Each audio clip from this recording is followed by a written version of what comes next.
I just wanted to welcome you here today. We're delighted to have you. We have some wonderful speakers for you today that have come to our campus, and our own distinguished faculty and staff that will introduce themselves to you and make themselves known to you. You have a list of people in your brochures among some other information as well. And at the end of the talk, we have some other handouts for you, some other flyers in addition, which you can put in your brochures before you leave and add them to your packet as well. So I'm going to introduce a couple of people, and then I'm going to let the rest introduce themselves as they come up and or wave and say hi to you so you know who's who. We're delighted to have the Director of Student Academic Scholarships from CUNY, Jim Orozco, here with us today. Welcome, Jim. And the Executive Director of the Kaplan Foundation, Nancy Sanchez, and with her Program Coordinator Director, Rhoda Tamaclo. And we have Ronnie Lucas, who is from our Financial Aid Department and Scholarships. George Muchita from our Transfer Office. Welcome. And Professor Dr. Sharon Lal-Namarine from our Senate Committee on Scholarships. And Karis Savornos, Dr. Savornos in the back there with our Chemistry Department and Honors Program, along with Dr. Emily Tai. So we have some very distinguished people who would love to talk to you today. So take some good notes after you finish your next bite, and we hope you get a lot of good information that will send you on your way to some good places with your scholarship opportunities. Thank you.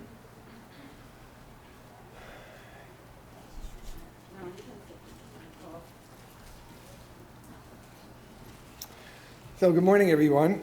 I'm Jim Orozco. I'm the CUNY Director of Student Awards, and I'm here today to be a participant in this program where I will talk to you about two scholarships, the Gottman Transfer Scholarship and the Jack Kent Cooke Foundation Undergraduate Transfer Scholarship. And then my friends from the Kaplan Foundation will talk about their scholarship as well, their scholarship program as well. So let's begin with Gottman.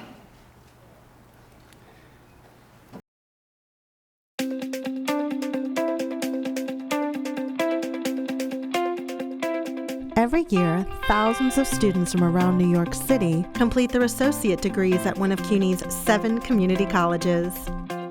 The Gottman Transfer Scholarship Program awards scholarships to CUNY's high-achieving community college graduates who transfer to an eligible CUNY senior college. My name is Crispin Del Rosario. I am a Hostess Community College graduate. Now I am at Hunter College pursuing a religious studies major with a minor in sociology and a focused concentration in psychology. At Hostess, the career counselor helped me to define what I would like to do. And then I decided that I wanted to do a bachelor's degree. My name is Glenna Williams, and I'm in the Communication Sciences and Disorders programs at Queens College. I started my path at Borough of Manhattan Community College, and I did the Liberal Arts Associate degree. The scholarship allowed me to take out less loan money because it covered my expenses in a way. It covered at least my tuition in a way that I didn't need extra money. Gottman Transfer Scholarships are available to students who transfer from any CUNY community college to one of 5 eligible senior colleges: Brooklyn College, City College, Hunter College, Lehman College, or Queens College. My name is Daniel Obi. I'm a student at City College studying computer science. The Gottman Transfer Scholarship really impacted, my life outside of school. I feel like it really lifted a lot of weight off my shoulders. To apply, students must have GPAs of 3.5 or above, and priority goes to students who qualify for financial aid. Well, these are clearly some of our most exceptional and dedicated community college students. They have high GPAs, terrific academic records, and many of them have availed themselves of undergraduate research opportunities, internship opportunities that their community colleges offer. Their academic goals and professional goals are as varied as their backgrounds. I graduated from Hostos Community College. I obtained an associate's degree on early child education. Now I'm on Lehman College pursuing a bachelor's degree in sociology. Financially, the government scholarship has helped me a lot. I need to rent the books. There's always some bills there that you need to pay. Thanks to the generosity of the Stella and Charles Gutman Foundation, these exceptional students receive up to $4,000 in scholarship funds over the course of 2 years. Well, I think the board and foundation felt that we needed to provide a stronger pathway for community college students who graduate to move on to senior colleges. We think that having this transfer scholarship in front of them will also act as an incentive for community college students who are not sure that they can move ahead to CUNY Senior College. I would like to become a military chaplain. I would like to become a teacher for the Department of Education. Next summer, I'll be interning with NASA, and I'll be doing research, supercomputing, rocket design, satellites, all of that. Government Transfer Scholarship gave me a lot of opportunities, yes. My goals when I graduate from Queens College is to move on to the master's program of the speech pathology level. When I got the scholarship, I was really, really very happy. You feel really accomplished. You feel determined to go on. It gives you that push.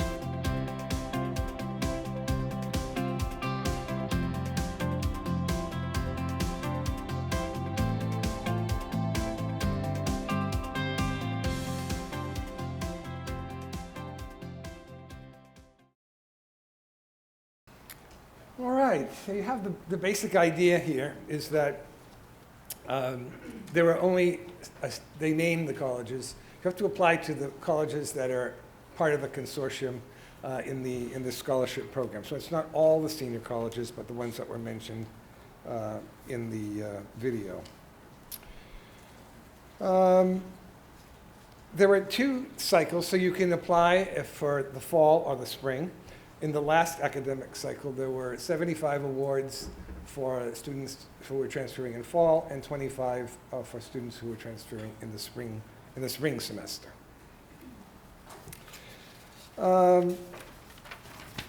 As far as eligibility goes, the scholarship is not open to undocumented students, unfortunately, or international students. And priority, as the video said, is given to students who qualify for financial aid. So it's not necessarily the case that you must be qualifying for financial aid, but priority is given to students who really do need the funds. The application requires a personal statement of no more than 600 words, focusing on the applicant's long-term educational and career goals. And just let me say a few words about personal statements in general. The idea of a personal statement, sometimes students confuse this. They think that personal statements are a reiteration of their biography. It's a mini biography. And so what they do is they say, I was born in the Bronx, and I went to this school, et cetera, et cetera. And that's sort of a misunderstanding. The essays, the personal statements, not just for Gutman, but in general, what your goal there is that you're out to persuade the reviewers to select you over other equally qualified candidates. It's not just a biography. It's a document that's trying to persuade people that you're a good risk and that they should invest in you. And the best way to proceed on that score is to give evidence rather than to make declarations. So, for example, you could say, I'm a very hardworking, persistent, determined, tenacious person. That's fine. Or you could give examples of your tenacity, your seriousness of purpose, etc. Right? And giving evidence is much more powerful than simply making declarations. And it seems obvious, but sometimes when I read essays, the first line is, "You should pick me because I'm so outstanding." It's like, no. Show us how you're. So better to show than to tell. That's the key thing. Better to show than to tell. A letter of recommendation is required from a professor or a staff member who knows you well and can speak to your academic achievement, your work ethic, and can testify that they think you will do well moving on to the four-year institution. So you need to select that person carefully, right? Someone that you have some, not just someone in whose class you sat, but someone who you've had more interaction than is perhaps the normal thing, who knows you a little bit better than just someone who took the course, but knows a little bit about you as a person and your values and your background. So. And the recommender will get specific instructions how to complete the recommendation online. So it's a very straightforward, if you go to their website, very user-friendly, and I think that I'd encourage you to apply. The scholarship hasn't been around that long, so the number of applicants keeps growing every year, but it's not as competitive as the next scholarship I'm going to talk to you about, which is the Cook. But before I do that, if Ronnie would like to come up and say a few words about Gutman as well, since she's very familiar with it. Thank you, Jim. Good afternoon, everyone. I'm so glad to see that you have so many students that came out and are interested in scholarships. I just wanted to talk a little bit about the program and what I do on campus here to help push students along and actually apply.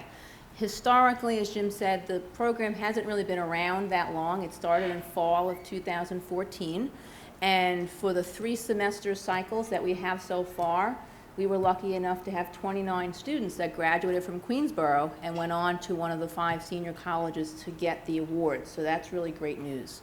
And the scholarship itself is really a $4,000 award. It's $1,000 per semester for the 4 semesters that you're at the senior college. So it really could do a lot for you when you're trying to plan out what you want to do, particularly if you're going to go on to graduate school after you complete your undergraduate study. So it really helps you manage your funds between your financial aid dollars, your scholarship dollars, and not really have to tap into student loans too early in your career. So that's really an important thing to remember. A couple of other things I just wanted to mention also is the scholarship application is an online application. So you're going to have to watch. What we usually do is there's a Gutman Transfer Scholarship team that works out of the Central Office of Academic Affairs. And every semester, they'll run reports to identify you if you meet the criteria based upon what your GPA is, how many credits you have completed, and they will start communicating with you first. So you really have to watch. As you're approaching your graduation semester, you'll start noticing some communications. The first thing is going to be email. You'll get email to your Tiger Mail accounts. So it's really very important to look at the Tiger Mail accounts and respond to them. You'll also get a notice on your CUNY First student self-service portal. Students need to be checking their self-service. They'll put what they call a to-do list. Are people familiar with CUNY self-service and the to-do list? So when you see that to-do list pop up that says Gutman Transfer Scholarship, that means that they've pre-identified you as a possible candidate who meet the criteria, and then you click into that to-do link, and it'll give you all the information that Jim just went over, and it'll also give you access to the online application. That's the only way you can apply. So you want to make sure you look out for that, and then as you start the application, I'm communicated with by the central office that tells me how many students have applied, and they also tell me if the applications are fully completed yet or not. So you'll be getting follow-up reminder emails from the Financial Services Office saying, if you haven't applied yet, please do.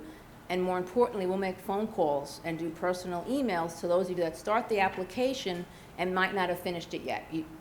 The 2 things that usually take the longest is your statement, as Jim said, putting together a really good statement that you want to attach to your application, and then having your faculty or mentor send a recommendation for you as well. And they have to do that on the online application portion.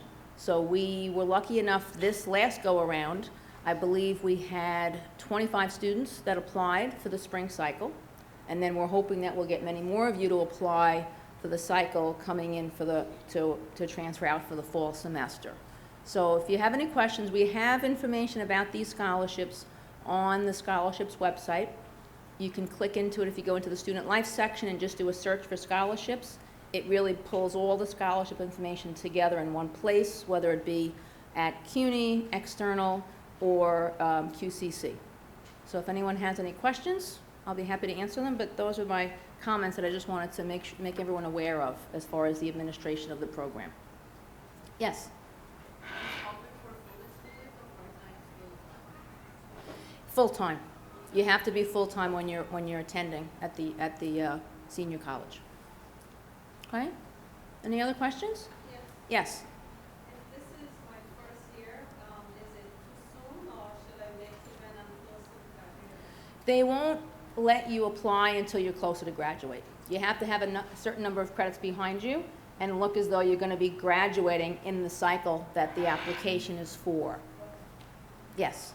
So actually, it's a little bit similar to her. You said that we have to wait until it's June 1st. Yes. For us to be able to apply. Yes. Then when can we get the recommendation letter, the essay, and everything? It normally happens at that same time. So let's say, for example, now the last application cycle just ended. If I remember correctly, it was mid-October that the cycle closed. But it opened right when school began. So it opened up late August. So you really had all that time in September and October to work on it. And then the same thing's going to happen again. I believe the next application cycle will probably be opening again in January. If you're going to be graduating in June, it'll open in January, usually closes in March.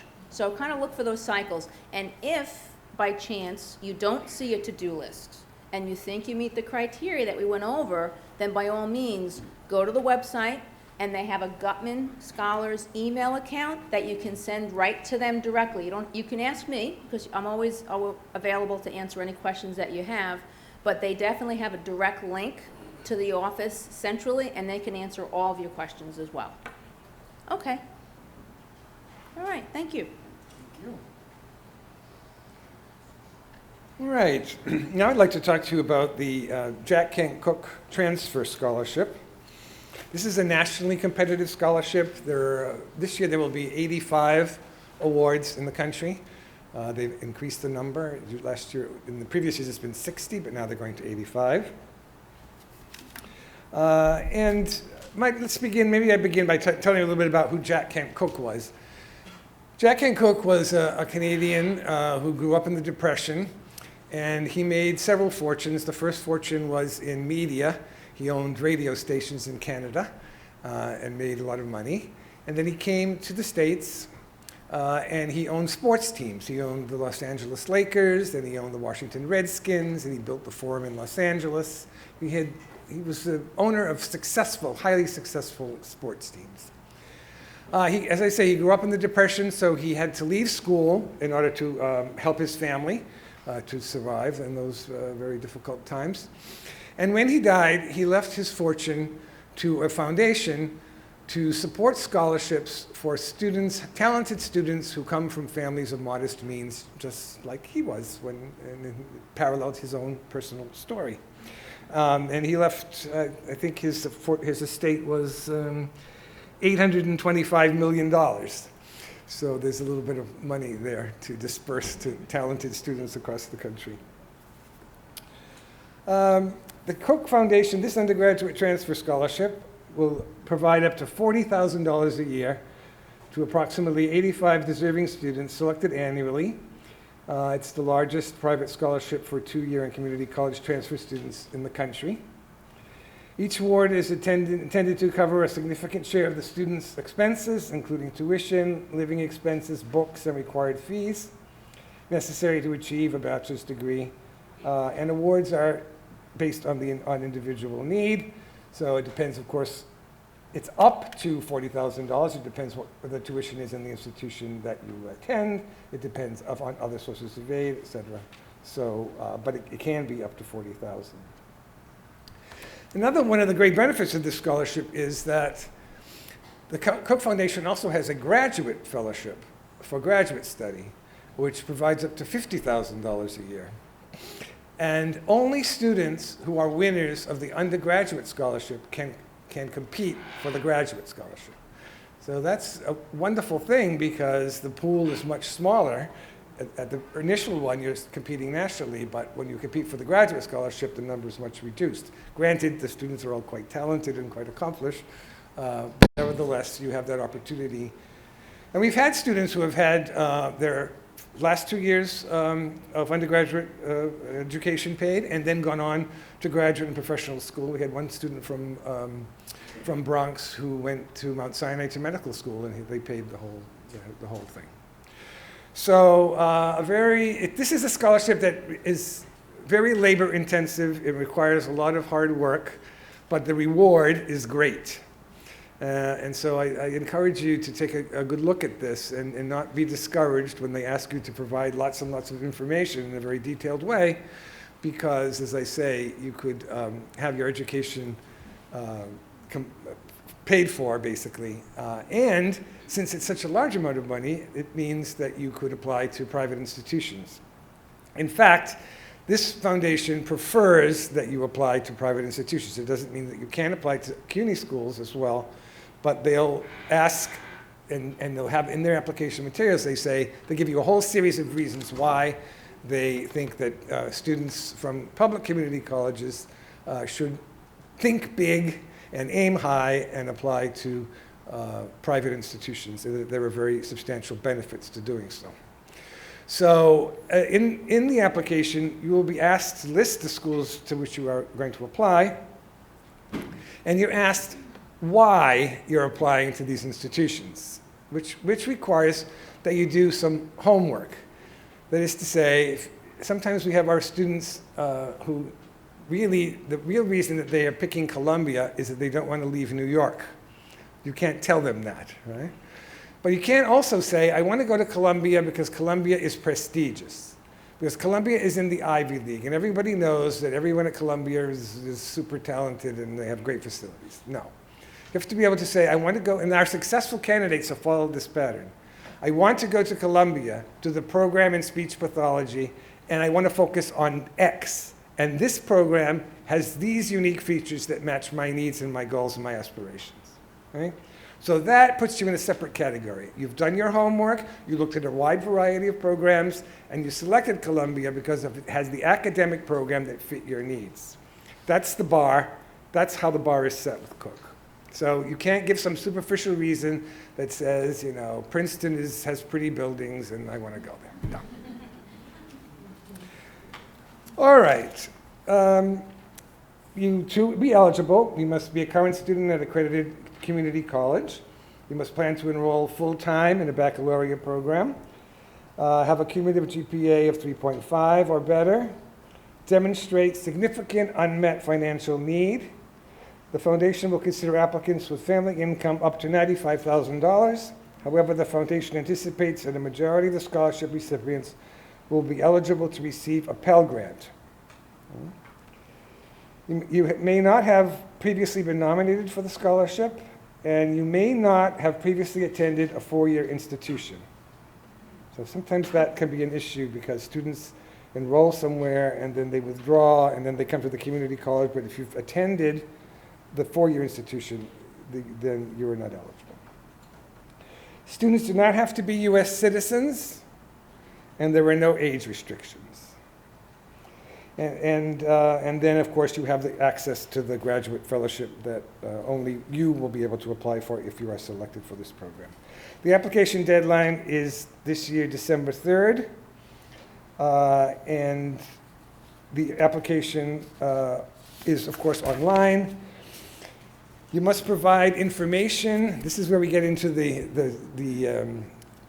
time-intensive aspect of this scholarship. You must provide information on your income, benefits, and assets, and submit a copy of your 2014 federal tax return. If you are under 30 years old by the application deadline, your parents are also required to submit the same information on their finances. So you have to compile all this financial information that you will send forward to the Cook Foundation. The Cook Foundation strongly encourages students, as I said before, to attend selective colleges and universities.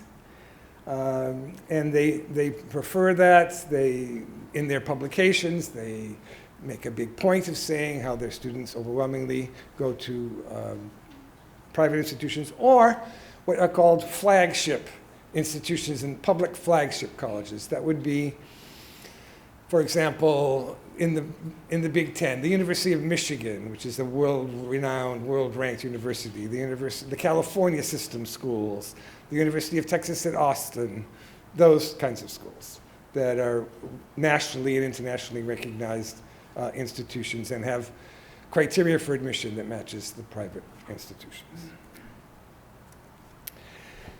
The Cook Foundation application, let's talk a little bit about that. There are short answer questions and an essay. So it's not just writing one personal statement as you would have in other applications, it's a more complex thing. And here are some examples. How would you describe your community college experience? Jack Kent Cooke Scholars are committed to making the world a better place. They are inventing solutions, advocating for others, and giving back to their communities. However, most started with small steps. What steps, big or small, have you taken to make your own impact on the world? Thought-provoking questions, not just easy, biographical information. Discuss the subject about which you most love learning. What sparked your interest or passion in this subject? And in each case with these questions, these short answer questions, there are character limits. So for most of these, it's 600 characters. That isn't, so that characters it's everything. It's the spaces and the punctuation. So I don't know if they still have this. They used to have a counter at the bottom of the page. So you're typing and it's clicking. And when you get to 600, it freezes and you can't go on.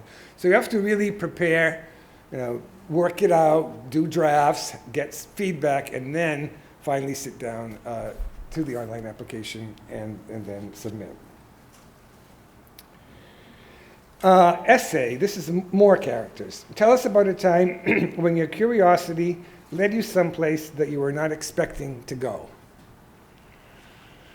Again, takes a little bit of thought to process what's going on with that question. So, but we're certainly here to help you with all of these questions. And then a narrative autobiography. And here's what they say. This statement should provide information not solicited elsewhere in the application, such as leadership roles, family, educational, philosophical, or other life experiences that have influenced your achievements and career decisions. Also include professional and civic activities that you consider most important. The narrative should be concise, emphasizing those areas most important to your intellectual development. And for that, you get 3,000 characters. So that's a little bit more fulsome.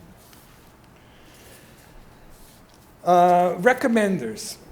Something unique about this scholarship is that the recommenders, you do not submit letters of reference, a traditional letter of reference. In recommenders, you'll submit their names online, and then they will get instructions on how to go to the application. And what they're asked are a series of short answers about you, about your academic ability, about your character, et cetera, and they have to fill in those little boxes and then submit. So you need to be aware of this because sometimes students don't clue into that, and then they say to their recommender, oh, just send the letter that you sent for the Gutman. Well, no, it doesn't work that way. They have to do these very, basically it's kind of a ranking system almost. How in the last so many years of teaching, how would you rank this student among the best students you've ever had, et cetera, et cetera. That kind of short answer question. All right, Queensborough last time had 3 winners in the last cycle. So that doesn't sound like very many, but when you consider there are only 60 in the country, I think that's pretty good to have 3 in 1 year. In fact, they're the only college that's ever had 3 in 1 year. So that's very good. And in the last 5 years or so, we've had over a dozen from the community colleges generally, between 12 and 15, I don't remember the exact number. So CUNY is a known quantity at the foundation. They know that we have good students. They know that our students go on to do great things. So they're on the lookout now. We've penetrated into the world of being recognized as having students of promise. And they're looking for talented students that they want to reward in the spirit of the Jack Kent Cooke bequest. So I encourage you to apply for this. It's easier to apply for, say, the Gutman, but the reward is not as great. Right? And so having to compile all this information to make thoughtful essays, really reflect on what your goals are, what you care about, where you want to go, I think that's not only helpful for Cooke, but it's helpful for you going forward, right? For your own applications to senior colleges, right? Where you have to explain these kinds of things to them. And subsequently for graduate or professional school. So I think this, even if you're not selected, this is still useful. All this application, participating in these application programs, these scholarship programs, I think is still, you can learn a lot from it, and you can clarify your own goals and your own aspirations. All right, any questions about the Cooke? Yes? Well, can you apply to both scholarships at the same time? Oh yes, you can apply. I apply to as many scholarships as are available, I would say. But they would approve only one, or they would choose if I... Oh, all right. So I guess the question is, can you double dip? I think I would say no. Yeah, you have to. If you have more than one, then you'd have to pick. If you get selected for more than one, you'd have to pick one. Yeah. Yes. Would it be a resident to apply, but you said a citizen? A permanent resident? Yeah. The citizenship is, for Cooke, citizenship is not an issue. A status is not an issue. Which is unique, as those of you who know, it's very unique to have a scholarship where you don't have to be a citizen of the United States. Yes? Can you apply any time? Like, I plan on graduating this year, but I plan on going to a senior college in 2017. Will I still be eligible to apply? No, you have to be applying for the next academic year. So you would have to wait. If you're going to take a year off, then you'd have to wait. Yeah. Anything else? The question, because I'm in the same boat, so this is, the question I had asked before is, this is my first year, and like the lady, I'm going to graduate in 2017. So do I have to wait till 2016 to start to apply? Yeah, you have to be, yes, you have to be finishing your undergraduate, your community college career, and for the next fall to enroll in the senior college in the next fall. Yeah. What happens if I already have a degree back in my country? That doesn't matter? A degree, a bachelor's degree, the equivalent of a bachelor's degree. Well, you can write to them because they're very, accommodating. But I would say no. If you have a degree, if you've already attended what is the equivalent of a four-year institution, you're not eligible for this. And if it doesn't matter if I want to apply to another state, I'm not gonna, for example, I'm not gonna graduate from here, but I'm just gonna transfer to another state to this kind of program they do in a short time. It's actually not, Well, if you have the equivalent of a bachelor's degree, then it doesn't matter. Then you're not qualified. You're not eligible, no matter what you go on to do. It doesn't matter. I'm sorry. You say that you have the equivalent of a bachelor's degree already from your native country. Yes. Then you are not eligible for this scholarship. Okay? Yes. You can use this scholarship in any state. Yes. This is portable. Right. You can use it at any institution in the country. Yes. Are undocumented students eligible? Undocumented for Cooke. Are they? Yeah. We would have to double check that, but I think it's something that I think they were open. Yeah, I'm not certain. I've never dealt with a student in that capacity. But Cooke, you know, the spirit of Cook is to not, you know, discriminate against anyone on basis of their status. So. But I think it would be good to confirm that with them. And they're very amenable. If you write to them, they answer. Anybody else? Yeah? Yes, yes. You said that if let's say I attended a 4-year college, but I didn't receive a degree from that college, would I be able to still apply? No, no. It doesn't matter whether you graduated. If you attended, then they exclude you. Yeah, go ahead.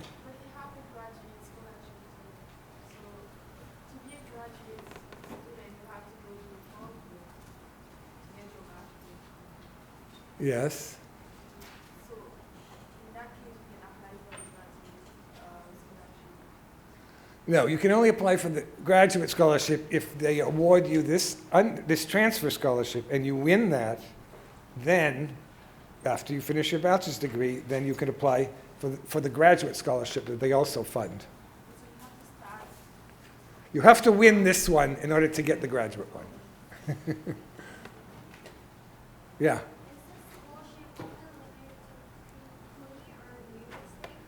No. This is a private foundation.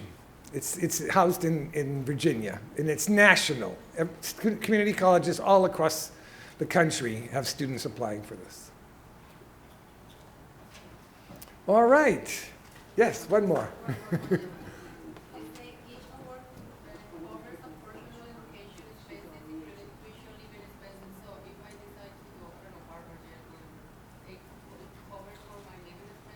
Yes. Yes, that's why you should aim high. But, John? Up to 40,000. Up to 40,000. Yeah. So you can't get the penthouse in Cambridge, you know, but up to 40,000, yeah. I just want to introduce Dr. Tai as our liaison here for the Jack Kent. Very good, please do, yes. So if you're... I'm done. You're done. Okay, great. Thank you so much. Oh, you're welcome. Thank you. I should say, one more thing, and that is that in terms of your essay writing and your personal statements, you can send them to me electronically, and I will review them and give you feedback. So, you know, nothing to be lost there. And I have, my card is here, so before you leave, we have more printed materials, and my card is there, and I'm perfectly willing to, you know, to give you feedback. I think especially with the Cook scholarship, which is a little bit more complicated, it's good to get feedback from various sources, from your faculty, from others, and then it gets you in a better competitive place to have a lot of people reading and seeing things from different angles. Okay? Great, thank you. I think that it's one thing that Jim has mentioned, which is important, is being part of the process. It's wonderful to win these scholarships, but the process itself can help develop you. So just participating in the process, I think, is something to really seriously consider. And I would like to introduce Dr. Emily Tai, who is our liaison to the Jack Kent Cook Foundation Scholarship on our campus. So you'll know who she is and who to go to when you need another set of eyes and ears. So Dr. Tai? Hi. Okay, so just a couple of quick things to piggyback on what you heard. First of all, those of you who've worked with me in the Lambda Sigma chapter, what is the first rule of scholarships? Do we only apply for one scholarship? No. We apply for as many scholarships as we're eligible for, all right? Because the process, as you heard, of writing a personal statement, clarifying your goals, is something that you're going to use over and over again. You're not just going to use it for scholarship applications. You're going to use it for job applications. You're going to use it for grant applications. This is a constant process. You begin it by applying for scholarships. I'm part of that process. I'm upstairs in the history department, Medical Arts 413. You can always send me an email and show me what you're working on. Tell me what you're working on. But it seems to me that right now, all of you should be thinking about, how would I describe myself? What are my goals? What is my favorite subject? And you never, never apply for a scholarship and send them the first draft. This is a process. So every day you should be making a few notes, correcting a few things. so that by the time that the scholarship application is being inputted into that website, it is the process of at least 6 or 7 weeks of very careful deliberation. So good luck to all of you. Thanks so much. And I'd like to introduce now Nancy Sanchez from the Kaplan Foundation, who will speak to you about another opportunity. Thank you. So hello, everyone. I know, so when I heard this morning about the profile of all of you, of knowing that many of you have a 3.5 or above, or that are kind of close to it, if you're not a 3.5.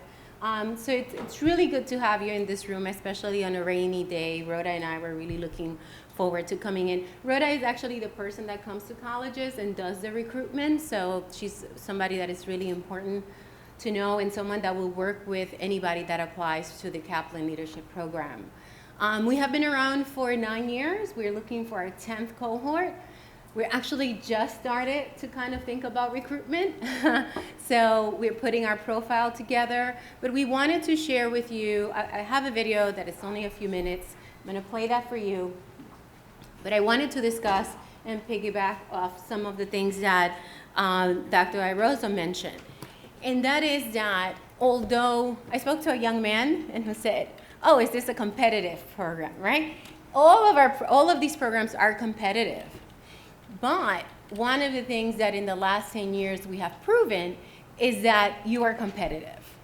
That no one looks at a student from Queensborough Community College and says, oh, it's a Queensborough Community College. I always talk about how years back, it was like a funny ha-ha, like, oh, I attend community college. The reality is that selective institutions, and that actually a whole foundation, such as the Kaplan Educational Foundation, is devoted to funding students at community colleges. And so that speaks to the caliber of community colleges such as yourselves, and that we consider ourselves fortunate to be able to bring you to the next part of your journey.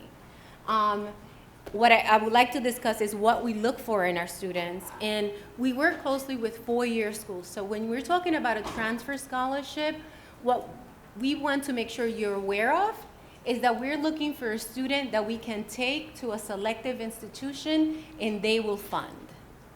And that they will say, with your funding and our funding, we can make this happen for this student. And so that's really important. So if you apply for a scholarship, just like the Jack and Cook, and we work closely with Jack and Cook as well. And I also sit in the committee for the PTK Coca-Cola Scholars program. And we are looking for the same thing. So think about it. I'm kind of in 3 different places and we are all looking for the same thing. And I'm gonna tell you, it's a secret, right? It's really not a secret. We're looking for a student that has taken an academically challenging course load. For us, you could have pursued that on a part-time basis. But what it means is that you have taken as high a level in your English and math courses. For us, up to algebra, pre-calculus is important, or that at least you're positioning yourself to get there. That doesn't mean calculus, right? Many students are like, oh, I'm horrible, I can't do math. Or many students say, I'm great in math, so I'm only going to do math and science. You need to demonstrate a wide breadth of courses. So even if you are, let's say, a chemistry major, it is important that you're a good writer and that you demonstrate that, and because the colleges that you're going to be going to, you're going to be, even if you're a chemistry major, you're going to be writing about chemistry. You're not just going to be doing formulaic. So we look for that. Another thing, and this is a PTK colleague who says this to me when we're reviewing applications, it's not the story, the sad story, right? It's the perseverance. It's what happened, what adversity happened that you were able to overcome. So for example, if you're working and you're going to school and you are looking, and you're doing some leadership, but you have to travel there, and it's a lot of different things and factors that you have to undertake in order to make that happen. That's a story of adversity and you being able to have the social-emotional and problem-solving skills to make something happen that shows leadership. Is that clear? It's not necessarily you touching on something very personal. So, you know, many of our students, many of our applications come in with stories about growing up and the difficulties of growing up. And what we find in you know, tragic stories that break our hearts. But it is not to be kind of utilized as the only part of you. This is something that has happened, but where are you now in an academic setting and in a professional setting and in leadership? What things are you resolving and what skills are you developing? You see, it's kind of at this moment right now. I'm going to go into your recommendation letters because that's something that I look specifically. And it's something that we look at that's very important in selection. I want a picture of you in the classroom.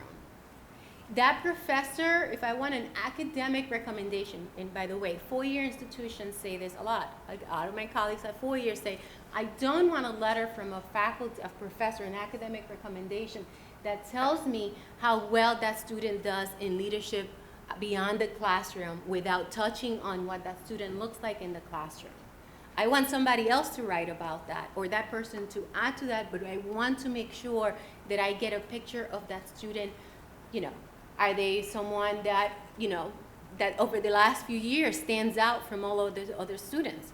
Is this a student that perhaps is a good team member? Is this a student that demonstrates that they complete their work? Is this a student that is inquisitive, that is a critical thinker, that asks insightful questions?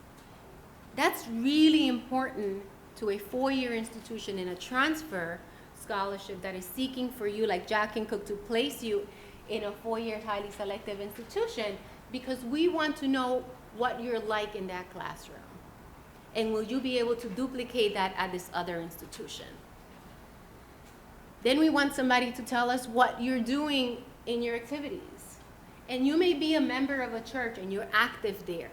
That to me is very meaningful. If you're not active on in the community college, oh, by the way, never, many of our students would say, I'm just passing through the community college, you know, I really wanted to go to a four-year.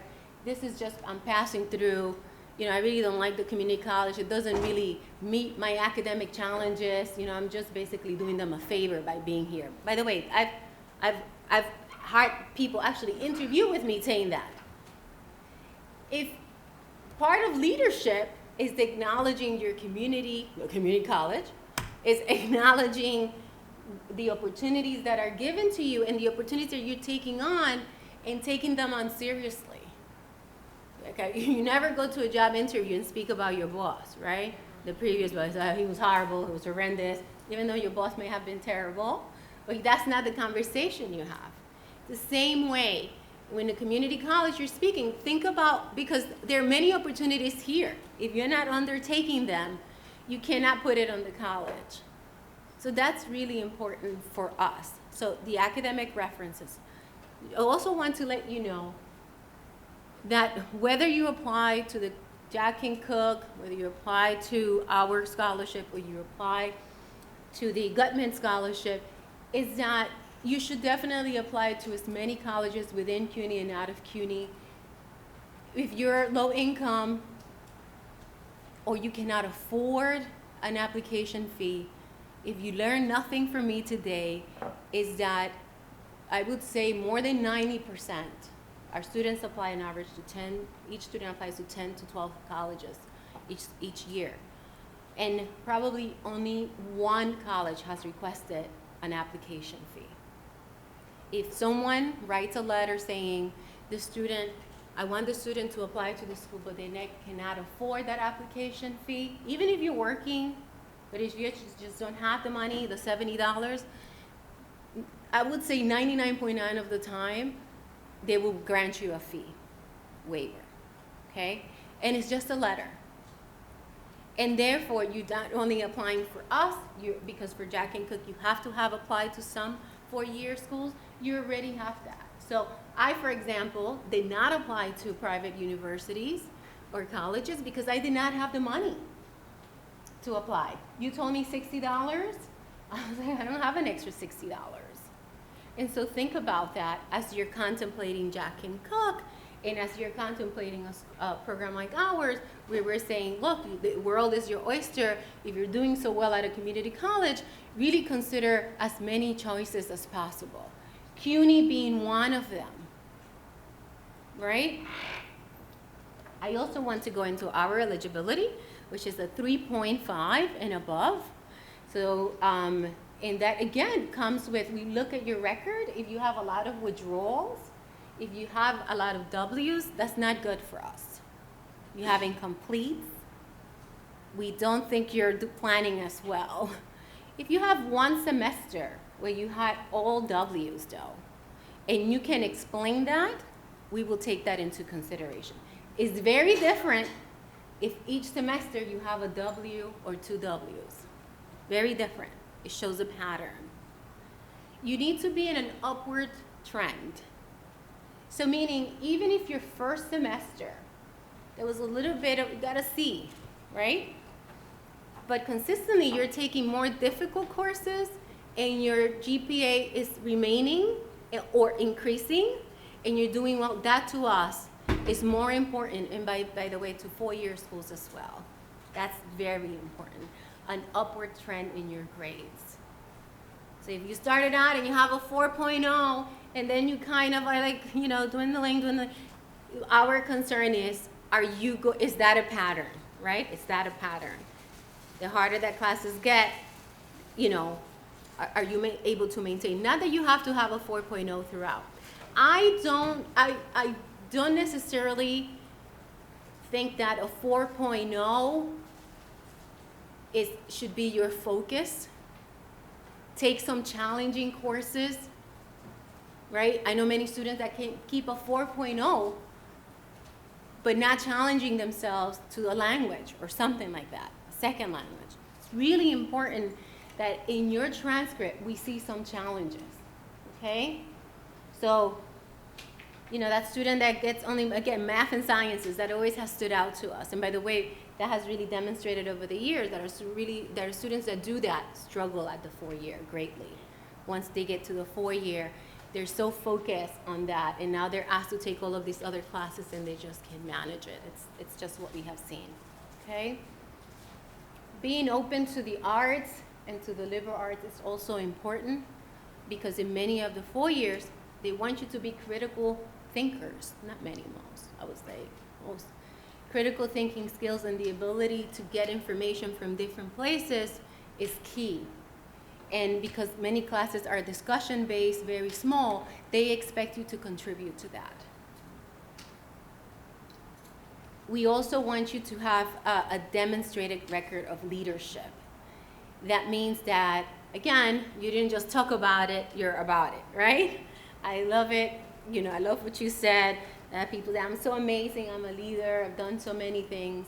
And then you kind of dig deep, and there's very little there. I would recommend to you that you start a scholarship resume. And that is just a listing of all of the things that you're doing, because we can easily forget what we have done. So if you're very active in PTK, if you're active in an honors, write down all the workshops that you have gone to. And then, most importantly, take it seriously. Don't just go there for the food, right? Like, you know, I've done it. I was a college student, and I went to many places for food, you know, or a t-shirt, whatever it was that was offered. But I also want you to kind of really think about what are the activities that are in the school, and what are some things you can really learn from. Make a list of those things. Be active. Form a bond with one of your faculty members that can really write a letter about you, your desires, that can confirm your dreams and your goals and can confirm what you're doing about it. Whatever you state in an interview or in an application, you should state it with a backup, right? I'm very interested in diversity and culture, and this is what I do about it. Right? I'm very interested in physical therapy, and I have volunteered at these different places in my community, right? If you don't have that, It's very difficult, or at least you're planning, right? You can say, I know there are 3 different places in my community, and during the summer, this is what I plan to do. There is a plan in place. It's all about action. So that's what we look for. And we ask these questions in part of their interview. It's about 3 different interviews with 3 different people. And we review your application, because I like to tell you exactly how we go about it, because I don't think there should be any tricks, right? This is not about tricking you. This is about really getting to know you and determining whether this is the right thing for us to offer you. So our interviews, the way we work it is that we look for these things in your applications, and then we ask you a million questions about it. So it's like, oh, you're very interested in physical therapy. That's amazing. That's great. So tell me what you have done. You know? And it's like, well, I'm taking chemistry 11 and psychology 11. And they're like, no, what you have done beyond that. And so ask yourself that question. What are you doing, right? What are the things that you're really actively doing so that you can speak convincingly to anyone? I'm going to show you a video. By the way, what we do is we work for you for an entire year. We provide $3,000 each year. We also provide you with a stipend so that you don't have to work as many hours, so that you can devote to leadership.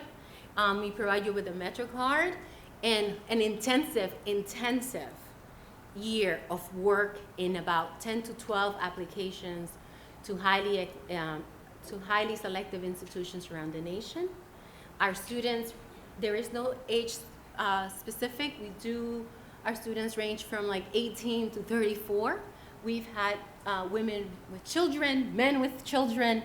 We don't look at any of that. What we look for is that you're actively pursuing leadership in your profession. And many, many different majors. You don't have to, we even had an ophthalmic dispensing major. I just want you to keep that in mind, that we don't have, leadership can be displayed in our eyes in many different majors. I'm going to share something. Oh, and we work very closely with the 4 years. So we used to offer a $30,000 scholarship to go to your 4-year institution years back. We haven't done that because we have been so successful in getting our students to actually have such a high profile and great profile that many of the schools that they attend offer them 100% need met. And so we have found kind of a little bit of a formula of what it takes for you to have the profile to have, these are schools that are like $60,000, $65,000 a year. And that school finds the funding to cover you. Just a quick video.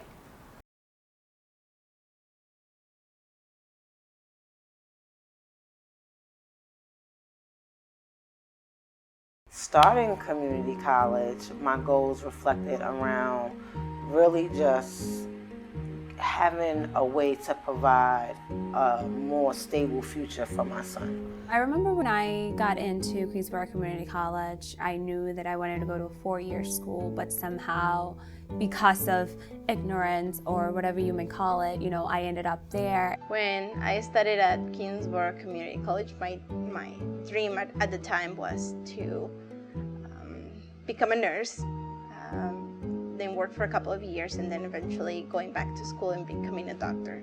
My mother passed away from colon cancer when I was 13, and that was an experience that definitely changed my life.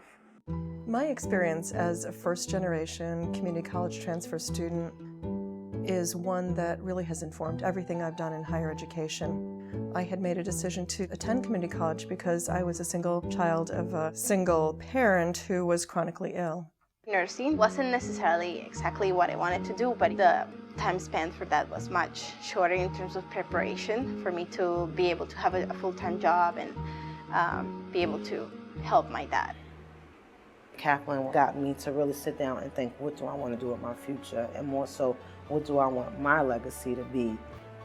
Not just for my son, but for anybody who comes behind me. Some of the pressure that was associated with me, like working and going to school, for me to be able to help my dad was alleviated by the stipend that they were providing me in addition to so many other resources that they made available.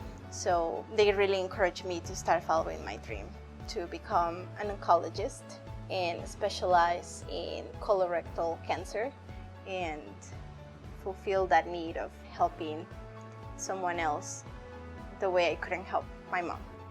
Kaplan pretty much helped me do everything with the transfer process, and to be honest, without them, I don't know that I would have been successful at it at all. Kaplan Scholars are well prepared for transfers because of the kind of special opportunities that the Kaplan Foundation offers to them.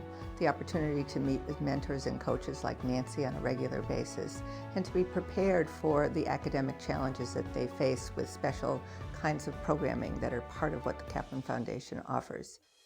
Leaving Kaplan was like leaving a family. So coming here, it left a big hole. But there was a group here, from being able to go to the Francis Perkins building, from going to the APAU, the Wiseman Center. They gave me that family back, and those networks were very important. And then those networks are what helped me get a job afterwards.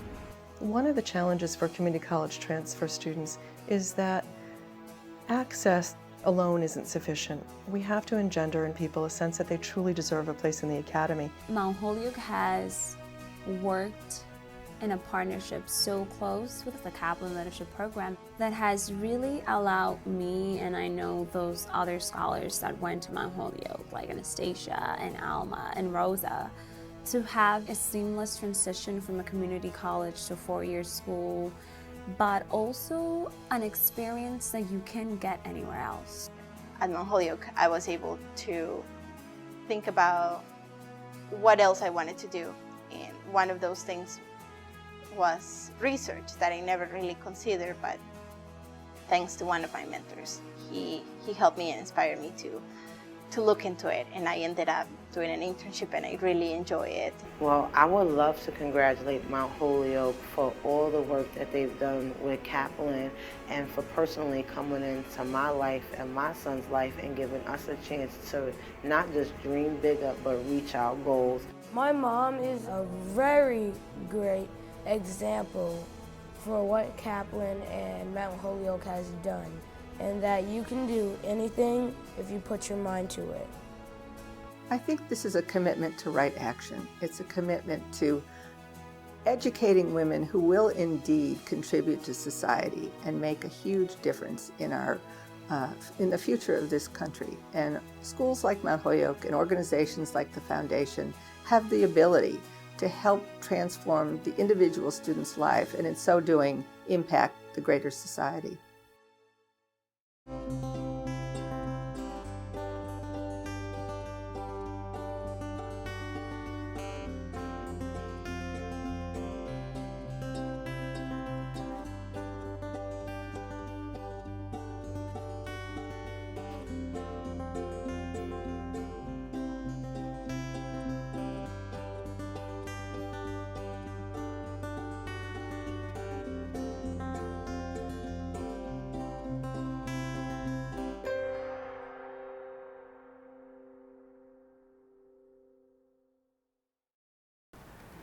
So,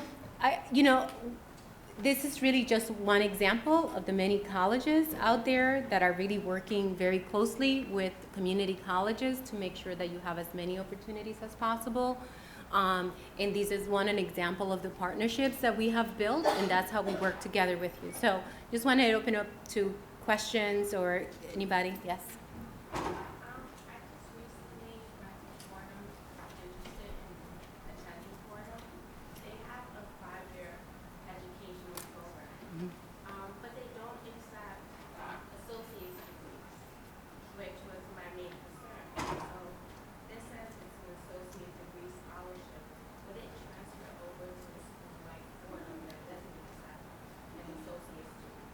It would. The issue is that you really are putting together money from different schools, and when they say they don't accept an associate degree, do they accept some of your credits? The degree doesn't transfer over, but whatever credits they do accept will transfer. So it's, in my experience, I have found that many of these private universities accept a great deal of your credits. You actually should never accept anything from any school, an acceptance, without having a credit evaluation and having a financial aid package so that you know exactly how much it's going to cost you. You should have a conversation with an admissions person from that program By the way, you find that one of the most surprising things for our scholars is how much information you actually get if you build a relationship with an admissions person. So contact that person. They will be able to answer all of that for you. And four-year schools have a lot of institutional aid that they give out themselves, and then you pair it with a scholarship like Jack King Cook, for example, or a Kaplan Educational Foundation. So does that answer your question? So you can take our scholarship anywhere as long as you've worked with us and applying to that school. Another thing for just a general scholarship question. As a military service member, I'm pulled out of class a lot to do trainings. So I know for this spring, I'm going to be pulled out for 3 weeks.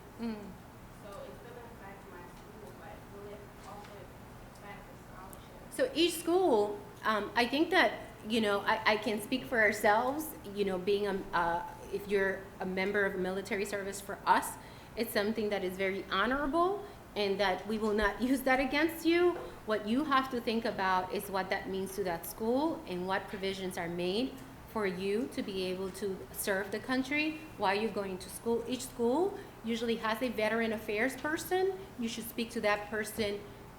Fordham, I'm sure, has a veteran affairs person, and then direct that question and say, I know my deployment dates, I know when I'm in service, will this affect me? How can I address that and still pursue a degree? Just speak to them. You wouldn't believe how many accommodations are made for you. I can't speak for Jack and Cook and how it would affect you, but I'm sure also that they can answer those questions for you as well. Don't let any of those things keep you from applying. Yes. How do you apply to scholarships? Do you apply to college? Apply to 4-year college? Do you apply to community scholarships? So with us, because you're applying when you are anywhere between 12 and 30 credits, you really are applying at the end of your junior year, and you're working with us, at the end of your freshman year, and working with us for an entire year in your transfer applications and leadership development. For Jack and Cook, you have to have been kind of already working to apply to 4 years, because that's one of the questions that you are asked. So when you completed 30 credits, that's when you should apply? Yes, you should have an academic record of about 30 credits. It's just basically one more year at the community college.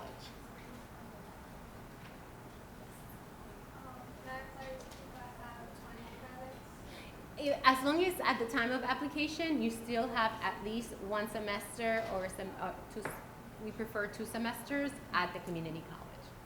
You don't get it and then graduate and then you're like, I'm out of here. So we have to work with you for a year. Any more questions?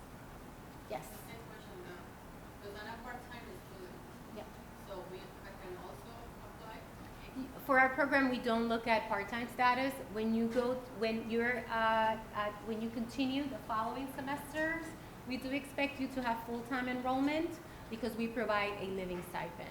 We have students, our stipend is pretty generous, and so what happens is that our students have been able to reduce their hours, and many of them no longer work because of our stipend. It's a personal decision. But it just allows you to finish up your degree very quickly. What number of credits do you consider to be full-time? 12? 12 credits. 12 credits. At the 5-year, we look for 15. If it's costing you $50,000, $60,000, $65,000 a year, trust and believe you want to take 15 credits at least at that 4-year, no more than 18. But if a student is at 30 credits, and you want to work with them for a year, taking 12 credits would make it more than Right. a year. Right. You could take 12, and then sometimes in the summer, and then we kind of work with the student in doing that. Yeah. Yes, sir. Just like Jack, do you not qualify those who attended a 4-year previously? No, that doesn't apply to us. Okay. As long as you can show us your records for that 4 year. But we don't look at, you could have we look at students with GEDs, we look at students with students that have left school for a while and come back, as long as you can explain any of those things. If you're 3.5, we expect a 3.5 and you have a 3.45, we will look at your transcript as long as you can explain it, right? So don't, and by the way, that applies to many programs. I'm not sure about Jack and Cook, but just know some schools have a very definite, or programs a very definite 3.5 or above. We will look at some variation of that. Yeah. Cook It's 3.5, does but- not, it has to be 3.5, there's no variation. I still have a year and a half left, so I still apply. Yes, you still can apply. Yes, a year and a half, so you will be with us. Yes, absolutely. So again, I thank you for your time. Just want you to just apply to as many colleges as possible. You don't need to pay for that fee. Have someone, an advisor or someone, write a letter on your behalf saying this person cannot, so that you can see how many options you have. I'm a graduate of Brooklyn College and a very proud CUNY alum. And I went to Kingsborough as well. I graduated from that school. And I just want you to know that you are wanted by many four-year institutions, including CUNY, and that there are many options for you. And at the end of the day, that's what you want, to be able to look at all of your options and give yourself that opportunity to dream truly big, okay? I know you had one question, sir. I'm sorry. Did you? Each scholarship has a deadline. Our deadline will likely be in May of next year. I know that the Jack Kane Cook is December something. December 13th. And so they're very specific about that deadline. We are very, once we set that deadline, we want you to stick to that. Legally, you also have to stick to a deadline. Thank you. Just a few final thoughts. The deadlines. Please do not wait until the final moment to submit, because the Cook Foundation, this is universal, but the Cook Foundation, historically, at the end, when there's a deluge of final applications, the system crashes. So, and you don't want to get involved in that. So please do it in a measured way. Start working, start getting your letters of recommendation in order, and proceed systematically. And I think that's the best way to do it, and not to wait till the very last minute. And one other thing that was mentioned, this business of adversity. Just like to say, the issue of adversity is how you overcame the adversity, not the adversity itself. What skills did you bring to resolving the problems and difficulties that you faced? Why is that important? Because if you can show that you had certain qualities of character and certain skills, and you triumphed, then the readers can deduce that when you get to the new institution, faced with obstacles, faced with having to deal with a new culture and a new environment, that you will use those same skills and be successful. Do you see? So we've all had this experience reading essays that truly are tragic and truly do bring tears to your eyes, but they're not going to write you a check because you made them cry, right? They're going to write you a check because you are a person of promise, because you are a person of character, because you are a person of tenacity, and you are able to demonstrate this by overcoming whatever obstacles you faced in your early life. See? So it's all in how you present your history and your journey. That's important. Okay. Anything else? George, do you want to say anything? George, would you like to? Okay. I'd like to introduce George Muchida, so you all know who he is here at college. George is also our liaison to Kaplan here, so if you have questions, he's the person, just like you would go to Dr. Ty for the Jack Kent Cook. George? Yes, I've worked with Nancy and Rhoda for the past several years, so if you have any questions, I've also worked with Jim. But there's one point that I'd like to stress. We here at Queensborough have scholarships that you should be applying for. The chair of the scholarship, I'm on the scholarship committee. Now, what happens when I meet students in my office that are about to transfer, the first question I ask them is whether or not they've applied for a scholarship. And I will look them in the face and say, you haven't, because I'm on a scholarship committee and I don't recall seeing your name. Now, the chair of that committee is right here, Dr. Lal Ramnarine. Did I say it right? Okay. We have on the Queensborough website page for scholarships. It lists all of the scholarships that are within CUNY, outside of CUNY, and private scholarships, which the Kent Cook as well as Kaplan are listed. On that website, it tells you what the requirements are, how many credits you need to have completed to be eligible for those scholarships, and the essays that you must write. And in some cases, we also want a letter of recommendation from faculty or staff at Queensborough. We're not asking that you're a club member. We just want to know what you do in that club. We also look to see how well that application, the composition is written. We do let the Writing Center know that students that are applying for scholarships, we asked them in the past if the students can come there for help with their scholarship applications, with their essays. They said yes. So what you can do is either speak to the chair, or you can speak to me, and I will let that office know that you're on your way over there and you need help with the essay. But I do want to emphasize, deadline dates are important. As a transfer coordinator, I've seen students come in now trying to apply for the spring semester when the application deadline was September 15th. You're doing it on a hope and a prayer. With the applications for scholarships, those deadlines are there for a specific reason, because we have to read the applications, we have to meet with each other, we have to vote, we have to make decisions. So make sure that you adhere to that deadline. You can't say, give them a sob story, well, I couldn't make it because my dog ate my application. It's not going to work. Or I couldn't do it because I had finals. You have more than enough time to prepare.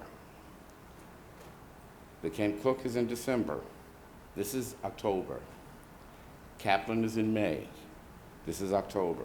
You have time. You can go to the websites, look at the applications, including the Queensborough website. Look at the applications.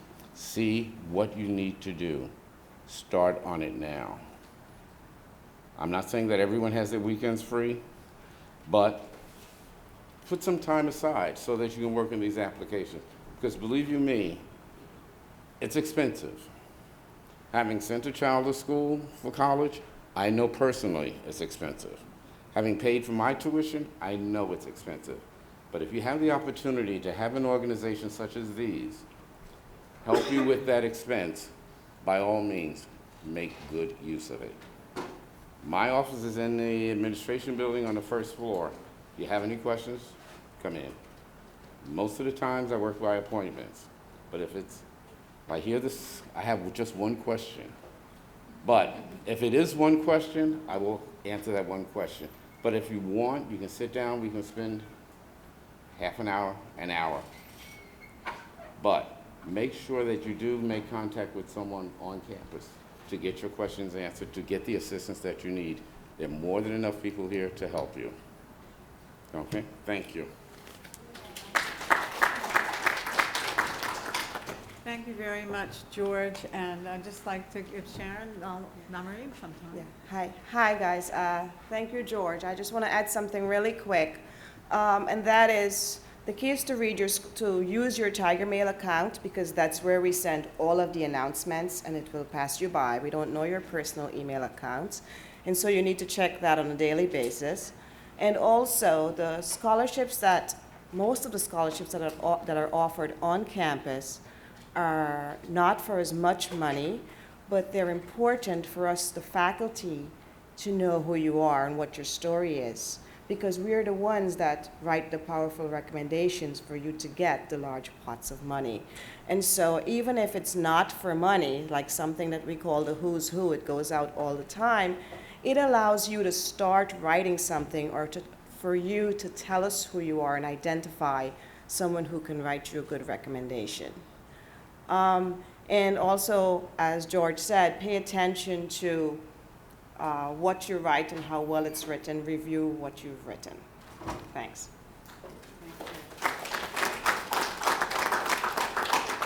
I would just like to, if there are any other questions or comments at this point, I'd just like to introduce our Vice President of Academic Affairs, Paul Marchese. Say hello. We're open to any questions that you have. If you know of anyone who may have wanted to come and couldn't today, you can come to our office on the 5th floor in administration, get some materials. And, well, the Who's Who. Who's Who is, it's a publication that's put out, Who's Who in American Junior Colleges. And that information goes before the scholarship committee. What we do is we read the applications, see why you feel that you should be recognized as who's who, and then we submit those names to that organization. But it's published every year. But like Dr. Lamorain said, this is all going through your Tiger Mail. I cannot emphasize, read your Tiger Mail. Any other questions?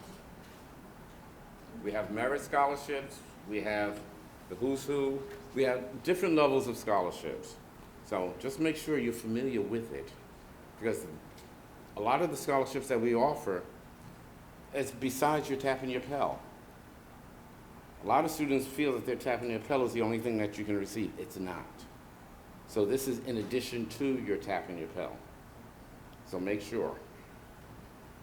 Just to add, your Tap in Your Pell does not get reduced as a result of any private, as a grant. And many students feel that if they apply to these scholarships, somehow that will be decreased. Just know that it will not. It won't. This is in addition to. That's a good point, right. Grant money is different from financial aid. Okay, we have some additional handouts up here for you, so if you'd like to come up at this point and we'll take them and add them to your brochure, you're welcome to do that at this point.